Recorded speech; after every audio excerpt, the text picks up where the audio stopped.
네, 안녕하십니까. 송동현입니다. 자, 오늘도 주식 한판 대결 시간을 시작해 보도록 하겠습니다. 자, 지금 일요일인데요. 그래서 이제 지난주 금요일에 있었던 소식을 좀 전해드리고, 그리고 제가 어떤 종목을 거래했는지 또 얘기를 한번 드려보도록 하겠습니다. 자, 지난주 금요일은 일단은 우리나라 시장은 이제 약보합으로 마감했고, 아주 오랜만에 다양한 섹터에서 상승 종목이 발생하는 그런 모습을 좀 보였습니다. 시장이 점차적으로 좀 개선이 되고 있다라는 느낌을 좀 받았는데요. 근데 우선 미국장을 좀 보시면은 미국장은 계속 그 금리 인상 여파를 계속 받고 있는 것 같습니다. 파월 의장의 어떤 발언들, 특히 이제 터미널 레이트가 결정이 된 줄 알았는데 그보다 더 오를 수 있다라는 인터뷰 과정에서 그런 발언들 때문에 계속해서 미국 시장은 좀 혼란에 빠져 있는 모습이고요. 나스닥은 1%대 중반으로 하락을 다시 마감을 하는 모습을 보였고요. 상대적으로 국내 장시는 좀 강한 모습을 현재 보여주고 있습니다. 아무래도 저평가된 그런 부분과 그리고 중국 자금이 또 한국 시장으로 들어온다라는 그런 소식들이 좀 있어서 그런지 일단 외국인 자금들이 계속적으로 코스피 쪽을 매수를 강하게 해주는 것 같습니다. 그래서 일단은 금요일도 장 초반에는 미국 따라 코스닥 기준으로 1%대 중반대로 하락을 했는데 시간이 지나면서 약보합까지 강하게 올라오는 모습이 나와 주었습니다. 역시나 좀 상대적으로 강한 모습이 좀 인상적인 이제 그런 상황인데요. 자, 그렇다면은 어떠한 섹터들이 좋은 흐름을 보였냐 한번 말씀을 드려보도록 하겠습니다. 장 초반에만 하더라도 방산 섹터가 좀 강했어요. 하나에어로스페이스가 지속적으로 반등을 해주는 흐름이 나와주고 있고, 또 장 끝나고 보니까 또 그 노르웨이 쪽에서 또 수주 계약을 했더라고요. 그런 부분이 계속적으로 실적이 좋아질 수 있는 4분기에는 실적이 좋아질 수 있는 그런 기대감 때문에 지속적으로 상승세가 좀 나와주는 흐름이었고요. 그 다음에 뭐 한국항공우주라든지 현대로템 같은 종목들도 장 초반에는 좋았습니다만 장 후반으로 갈수록 시장이 어느 정도 좀 안정이 되면서 아주 다양한 섹터 쪽에서 상승이 나왔습니다. 자, 첫 번째는 인상적인 부분을 좀 말씀을 드려보면은 우선은 계속적으로 2차전지와 네옴시티 쪽은 지속적으로 좋은 흐름이 나타나고 있습니다. 제 스톡파이터 주식 한판 대결의 어떤 영상들을 보시면 대부분 2차전지 네옴시티 쪽으로 제가 매매를 하고 있다라는 것을 이제 보여주는데 시장 그쪽 분야가 계속 강하기 때문에 그럴 수밖에 없는 거예요. 예. 현재도 뭐 모든 섹터가 다 강한 흐름은 아니지만 계속적으로 한두 개 종목들은 10%대 이상 흐름의 반등이 나와주면서 강한 모습을 보여주고 있다는 것이죠. 오늘은 이제 금요일은 2차전지의 NS 제가 지난번에도 언급드렸는데 금요일에도 한 17%대 반등이 나와주면서 마감을 했고요. 네옴시티는 계속 새로운 종목들이 좀 편입이 되고 있는 것 같습니다. 인디에프라는 종목이 상한가를 기록했고요. 그리고 이제 히림이라는 종목이 14%대 상승으로 마감을 했습니다. 물론 히림은 전통적으로 이 네옴시티 관련된 종목으로 분류가 되고 있었던 상황이었죠. 근데 이제 원희룡 장관이 이끄는 네옴시티 수주 관련된 기업들이 같이 사우디에 진출을 하면서 히림도 거기 동반했다라는 그런 소식이 전해지면서 강하게 상승을 하는 모습이었습니다. 자, 이렇게 전통적으로 2차전지 네옴시티 계속 강하고요.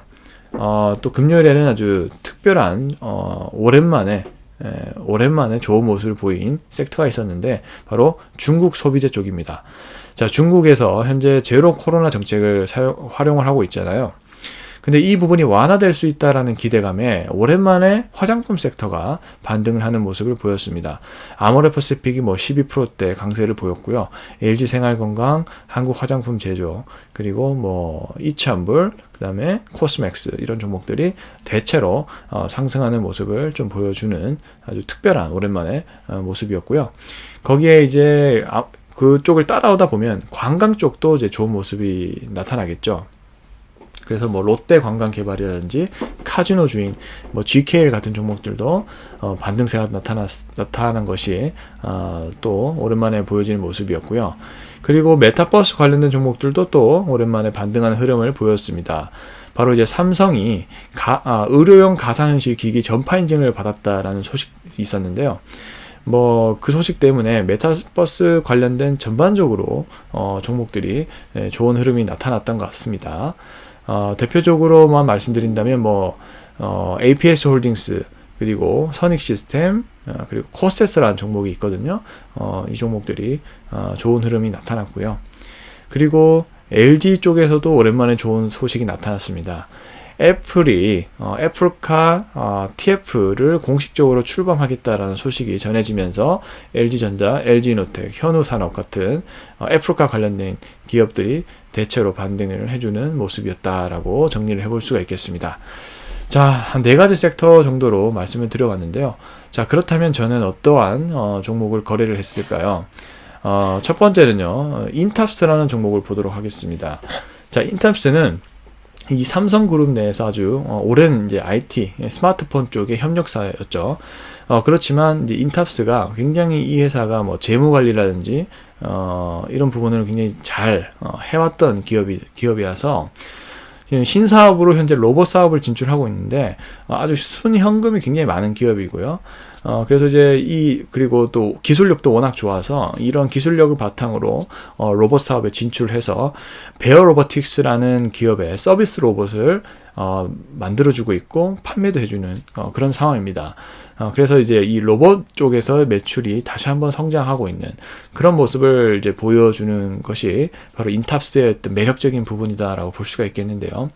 인탑스 제가 뭐 저점에서 사두고 뭐 차익 실현을 하기도 했지만은 또 금요일날 새롭게 또 진입을 해서 또 단기적인 매매를 통해서 다소 뭐 수익을 약하긴 하지만은 좀 봤었던 그런 종목이고 또 새롭게 또 볼 수도 있는 그런 자리에 있는 것 같아서 한번 또 말씀을 드려보기도 합니다. 자, 이렇게 인탑스를 이제 보시면 좋을 것 같고요. 두 번째는 자율주행 쪽입니다. 바로 모트렉스라는 기업을 보도록 할 건데요. 모트렉스는 대표적인 자율주행 관련된 섹터로 분류되는 기업이죠. 모트렉스도 최근에 기사가 나온 것이 이 쌍용차 쪽에 이 전기차 배터리 관련된 쪽을 또 뭐 협업을 한다라는 소식이 들렸어요. 전기차 배터리 사업도 하는 것 같아요. 거기에다가 뭐 이 자율주행 관련된 ADAS라든지 인포테인먼트 이런 사업들도 쌍용차와 또 협업을 할 수도 있다라는 그런 소식이 있었습니다. 그리고 이 또 자율주행 기업은 애플카 출범 소식에 자율주행 섹터도 살짝 움직인 것 같아요. 네, 그래서 뭐 인포뱅크 같은 기업들도 같이 좀 움직인 그런 측면이 있는데 어쨌든 모트렉스가 자율주행 섹터 내에서는 가장 강한 모습이 나타나고 있고 기술적으로도 지금 다시 어느 정도 정체를 했다가 상방으로 돌파하려고 하는 흐름이 나타나고 있기 때문에 조금 더 상승 흐름이 나올 수도 있지 않을까라는 또 기대감을 갖게 하기도 했습니다. 자, 이렇게 오늘은 인탑스와 그리고 모트렉스로 한번 정리를 해보도록 하겠고요. 자, 이제 곧 월요일이 될 건데 뭐 우크라이나 러시아의 뭐 전쟁을 종료시키기 위한 미국의 비밀리한 협상 소식이란 이런 부분도 좀 들립니다. 그리고 미국장도 금요일 날 잘 마무리가 됐던 것 같고요.